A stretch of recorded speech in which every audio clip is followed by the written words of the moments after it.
நம்ம xosquadல உள்ள வந்திருப்பீங்கன்னு நினைக்கிறேன். அதே மாதிரி இன்றைக்கி ஹெல்மெட் செட்டப் தாங்க பார்க்க போகிறோம். அது என்ன ஹெல்மெட் பார்த்தீங்கன்னா சார் என்னோடய ஹெல்மெட் பிளாக் கலருங்க. இப்போது நம்ம உள்ளே இருக்கிறதெல்லாம் பிரிக்கலாங்க. இது வந்து பட்டன் மாதிரி தாங்க கொடுத்துருப்பாங்க, ஈஸியாக பிரிச்சிடலாம். அதே மாதிரி கொஞ்சம் லாங்காக போகிற மாதிரி இருக்குங்க. இது வந்து மறக்காமல் இது நீங்கள் கரெக்டாக பண்ணணுமா ஸ்கிப் பண்ணாமல் பாருங்கள். ஆனாலும் கொஞ்சம் நான் ஃபாஸ்ட்டாக வச்சு பண்ணுறேங்க.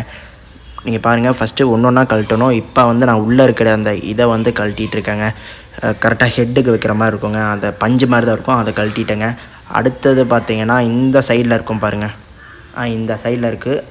இதை கழட்டும் போது பட்டன் பார்த்து கழட்டணுங்க, பட்டன் பிஞ்சிரும். அதே மாதிரி பார்த்து கழட்டணுங்க. இது அப்படியே இழுத்து விட்ருங்க, இது வராதுங்க. ஆனாலும் இது பட்டன் மாதிரி தான் இருக்கும். நிறைய கரையெல்லாம் இருக்குது, மலையில் ஓட்டினனால நிறைய கரையெல்லாம் இருக்குது.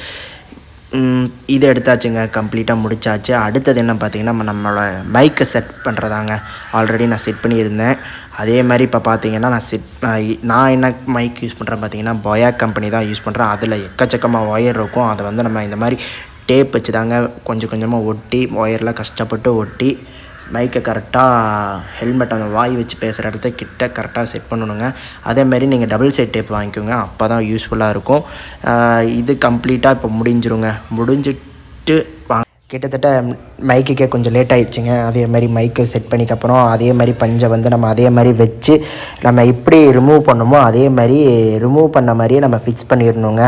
எப்படி ஃபிக்ஸ் பண்ணணும் பார்த்திங்கன்னா அது ரொம்பவே கஷ்டம்னு சொல்லாங்க. ஆனாலும் கஷ்டமாக இருந்தாலும் நம்ம பண்ணி தான் ஆகணும். நம்மளுக்கு ஏதோ ஒன்று நடக்கணும்னா பண்ணி தாங்க ஆகணும் இந்த மாதிரிலாம். ஆனாலும் ஃபிக்ஸ் பண்ணிவிட்டுங்க. ஆனாலும் இதில் என்ன ப்ராப்ளம் பார்த்திங்கன்னா பட்டன் வந்து நம்ம கரெக்டாக ஃபிக்ஸ் பண்ணுறோமா இல்லையான்னு நீங்கள் பார்த்துக்கணும். ஏன்னா சொல்கிறேன்னா பட்டன் நீங்கள் ஃபிக்ஸ் பண்ணிங்கன்னா உங்களுக்கு ரொம்ப டிஸ்டர்பன்ஸிங்காக இருக்குங்க வண்டியெலாம் ஓட்டும்போது. அதனால் பட்டன் கரெக்டாக லாக் பண்ணிடுங்க. இப்போ இதை மாட்டி முடிச்சக்கப்புறங்க இது வந்து கம்ப்ளீட்டாக ஃபினிஷ் ஆகிருங்க. அடுத்தது நம்ம என்ன மாட்ட போகிறோம் பார்த்திங்கன்னா மவுண்ட்டு தாங்க மாட்ட போகிறோம். இதுக்கு கிட்டத்தட்ட நான் போன வீடியோவில் சொல்லியிருப்பேன், இது ஒரு 2000 தாங்க. ஆனாலும் யூஸ்ஃபுல்லுங்க. சிம்பிளாக எனக்கு வேலை முடிஞ்சது பார்த்திங்கன்னா இந்த மவுண்ட்டில் தான்.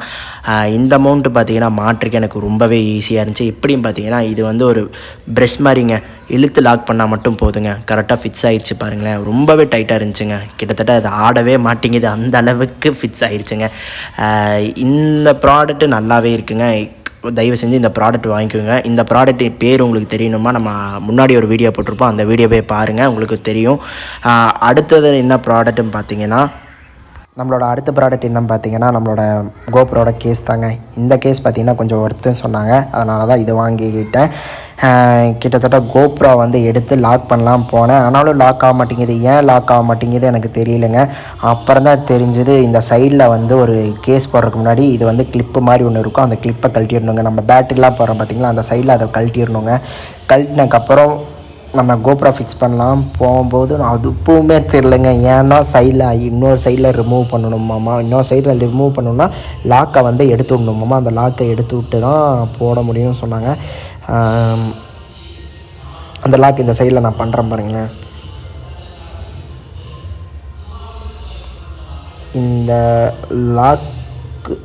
இந்த லாக் வந்து எடுத்து விட்டு இப்போ நான் கோப்ரோ கொஞ்சம் ஃபோர்ஸாக கொஞ்சம் உள்ளே தள்ளினீங்கன்னா ஃபிக்ஸ் ஆகிருங்க. அப்புறம் நம்ம எடுத்த லாக்லாம் அப்படியே ஒரு டைம் அமுக்குனிங்கன்னா லாக் ஆகிரும். இது பார்த்திங்கன்னா எக்ஸ்ட்ரா ஃபிட்டிங் தாங்க.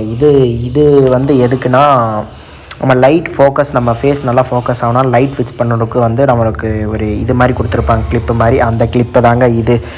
இந்த கிளிப்பு அவ்வளோவா யாரும் யூஸ் பண்ண மாட்டாங்க, நான் அவ்வளோவா யூஸ் பண்ண மாட்டேன். நீங்கள் யூஸ் பண்ணுற மாதிரி இருந்தால் இந்த கிளிப்பை பத்திரமா வச்சுக்கோங்க. ஆனாலும் நான் பத்திரமா வச்சுருக்கேன், நீங்களும் பத்திரமா வச்சுக்கோங்க. இப்போ இது பார்த்திங்கன்னா லென்ஸ் வந்து அடிபடாமல் இருக்கிறதுக்கு தாங்க இந்த லென்ஸு. இந்த லென்ஸு பார்த்திங்கன்னா வண்டி ஓட்டும் போது இந்த லென்ஸை நம்ம மாட்டிக்கலாங்க. மேபி இந்த லென்ஸு வேணாம், நம்ம பேக்குள்ளே வைக்கிறோம் இல்லை கீழே வைக்கிற மாதிரி இருந்தால் இப்போ நான் எடுக்கிற பார்த்திங்களா இந்த லென்ஸை நீங்கள் மாட்டிக்கோங்க. இதெல்லாம் அந்த கேஸ்லேயே வந்துடுங்க. இந்த லென்ஸை இதை இப்படி இந்த சைடில் கிளிப் மாதிரி கொடுத்துருப்பாங்க, அதை பிடிச்சி அமுக்கினீங்கன்னா வேலை முடிஞ்சுங்க, லாக் ஆகிரும். லாக் ஆனதுக்கப்புறம் இதை பத்திரமா நீங்கள் எடுத்து வச்சுக்கோங்க. ஏன் சொல்கிறேன்னா இது வந்து கேஸ் அடிப்படாது. இப்போதைக்கு எனக்கு அது தேவையில்லை, நான் வந்து எல்லாமே செட் பண்ணிகிட்ருக்கேன், அதனால தான் அது யூஸ் பண்ணுறேன். இப்போ பார்த்திங்கன்னா அடுத்தது பார்த்திங்கன்னா நம்மளுக்கு வந்து இது தாங்க. இது என்னதுன்னு பார்த்திங்கன்னா மைக் அடாப்டருங்க. இது கண்டிப்பாக கோப்ரோவுக்கு தேவை. அதே மாதிரி இதை ஃபிக்ஸ் பண்ணணுன்னா கொஞ்சம் நிறையா வேலை இருக்குங்க. இந்த மண்டை மாதிரி இருக்குது பார்த்திங்களா, அங்கெல்லாம் டேப் சுற்றணும். ஆனாலும் அதை நான் ஒரு வீடியோ போடுறேங்க. இப்போ அதை ஃபிக்ஸ் பண்ணுவோங்க. இப்போ கிட்டத்தட்ட அது உள்ளேயே போக மாட்டேங்குது, அந்தளவுக்கு டைட் டைட்டாக இருக்குங்க. ஏன்னா புது ஒயர் வந்து ரொம்ப கெட்டியாக இருக்குங்க. அதனால் கொஞ்சம் நீங்கள் வந்து உள்ளே நல்லா அமுக்கி போகிற மாதிரி தான் இருக்கும். அதனால் கொஞ்சம் நல்லா ஃபோர்ஸாக அமுக்கணுங்க. நானும் அமுக்கி போட்டுட்டேங்க. ஒரு வழியாக போட்டு முடித்தக்கப்புறம் நம்மளுக்கு இந்த மாதிரி அவுட்புட் வந்துடுங்க. இந்த மாதிரி அவுட்புட் வந்ததுக்கப்புறம் நம்ம கரெக்டாக சி டைப்பில் கோப்ரோவில் ஒரு பின் மாதிரி கொடுத்துருப்பாங்க. அந்த பின்னில் வந்து இதுவுமே சி டைப்பாக தான் இருக்கும். இது கரெக்டாக போய் நம்ம அதில் ஃபிக்ஸ் பண்ணணுங்க. அப்போ தான் கரெக்டாக ஃபிக்ஸ் பண்ணுவோங்க. இல்லைன்னா மைக் வந்து ஒழுங்காக கேட்காது. ஃபிக்ஸ் பண்ணக்கப்புறம் இது தாங்க அவுட்லுக்கு. இந்த அவுட்லுக் அந்தக்கப்புறம் நீங்கள் என்ன பண்ணணுன்னா, நம்ம ஹெல்மெட் நம்ம மாட்டி வச்ச அந்த ஹெல்மெட் இருக்குது பார்த்திங்களா, மைக், அந்த ஹெல்மெட் எடுத்து இந்த மாதிரி ஃபிக்ஸ் பண்ணணுங்க. இப்போ கரெக்டாக நான் இந்த பின்னில் கொஞ்சம் நல்லா ஃபிக்ஸ் பண்ணுறேன் பாருங்களேன். இந்த மாதிரி ஃபிக்ஸ் பண்ணிவிட்டு நீங்கள் முடிஞ்ச அளவுக்கு டைட் பண்ணிக்கோங்க. ஏன் சொல்கிறேன்னா, நம்ம கேமரா நம்ம எவ்வளோ கஷ்டப்பட்டு வாங்கியிருப்போம் நம்மளுக்கே தெரியும். ஆனாலும் நீங்கள் முடிஞ்ச அளவுக்கு டைட் பண்ணி வச்சுக்கோங்க. டைட் பண்ணக்கப்புறம் அவுட்லுக் இப்படி தாங்க இருக்கும். இதுக்கப்புறம் பார்த்திங்கன்னா கேமரா ஆன் பண்ணி பார்க்கலாம். கேமரா ஆன் பண்ணதுக்கு செம்மையாக இருக்குங்க. கேமரா ஆன் பண்ணிட்டோம். ஒரு வழியாக இவ்வளோ நேரம் கஷ்டப்பட்டதுக்கு ஒரு சக்ஸஸ்ஃபுல்லாக முடிஞ்சுங்க. இதுக்கப்புறம் மைக் செட் பண்ணி பார்க்கலாம். கேட்குதா இதெல்லாம் டைம் செக் பண்ணிக்கலாம். இப்போ நான் சும்மா போட்டு பார்க்குறேன் பாருங்களேன். இது தாங்க அவுட்லுக். கோப்ரோ ஹீரோ லெவலோட அவுட்லுக் இப்படி தாங்க இருக்கும். உங்களுக்கு இந்த வீடியோ மறக்காமல் உங்களுக்கு பிடிச்சிருந்தால் மறக்காமல் சப்ஸ்கிரைப் பண்ணி லைக் பட்டன் அமைக்கி பெல் ஐக்கான் அமைக்கி வச்சுக்கோங்க. அப்போ தான் மேலும் இந்த மாதிரி வீடியோ உங்களுக்கு வந்துகிட்டே இருக்குங்க. ஒரு வழியாக இந்த வீடியோ சக்ஸஸ்ஃபுல்லாக முடிஞ்சிருச்சு. உங்கள் சப்போர்ட் கண்டிப்பாக எனக்கு கொடுத்துட்டே இருங்க. உங்களுக்கு இந்த வீடியோ பிடிச்சிருந்தால் மறக்காமல் லைக் பண்ணி சப்ஸ்கிரைப் பண்ணிக்கோங்க. தேங்க்யூ.